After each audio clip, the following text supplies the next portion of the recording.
not so much about going from A to B. It's really about the drive itself. It doesn't matter where you go.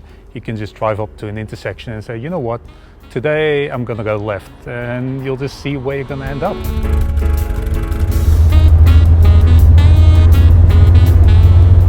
Getting involved in cars is, well, I guess at some stage I was just looking for a hobby, but a hobby that you wouldn't be doing sitting at home, just something different. And then I started thinking about it would be fun to have a classic car, one that you can drive, you can enjoy it, you can take it out on a nice drive, but at the same time, because all the technology is so simple, you can actually learn about the car and eventually start doing things yourself.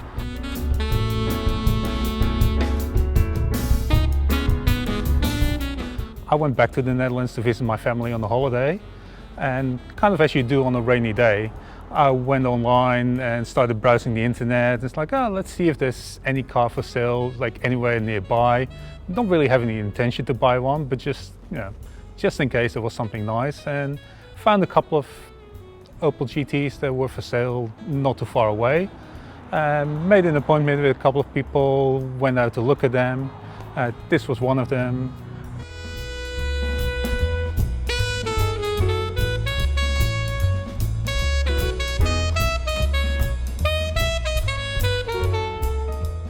So driving the Opel GT is actually quite a fun experience. It's a light car, it only weighs about 900 kilos. It's technically speaking mid-engined. It's got the engine behind the front axle, and because it's sitting quite low in the car as well, it keeps the weight really kind of low. It's got a really low center of gravity, and that just means that when you take it out for a drive somewhere, especially on a nice and twisty road, you can just point it into a corner and it will go where you want the car to go. It just flows through the corners. It doesn't really have any oversteer, it doesn't really have any understeer. It's just a nice neutral car to drive on nice twisty roads. So the Opel GT and the Chevrolet Corvette, a lot of people are always wondering about the two of them. They've got a lot of similarities, especially the front end of the car, the way that the wings are shaped. It's almost like an Opel GT is 2/3 of a Chevrolet Corvette. The interesting fact though is that the Opel GT was designed first.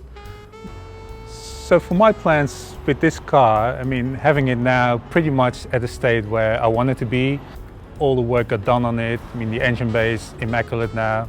I had it repainted. It's pretty much the car that I wanted it to be. And I mean, it's hard to tell what's going to happen in the future, but I definitely have no plans to go and sell this car anytime soon. It's a nice fun car to drive. Being a 4-cylinder means it's also quite affordable to drive and quite economical for a car from the 70s as well. So, and of course, being here in Australia, it's such a unique car. It's just nice that wherever you go, wherever you take it, whether it's to a cafe, whether it's to a cars and coffee event, you always have people coming up to you, wanting to have a chat with you about it and want to know what the car is, where it came from and why they haven't seen one here in Australia before.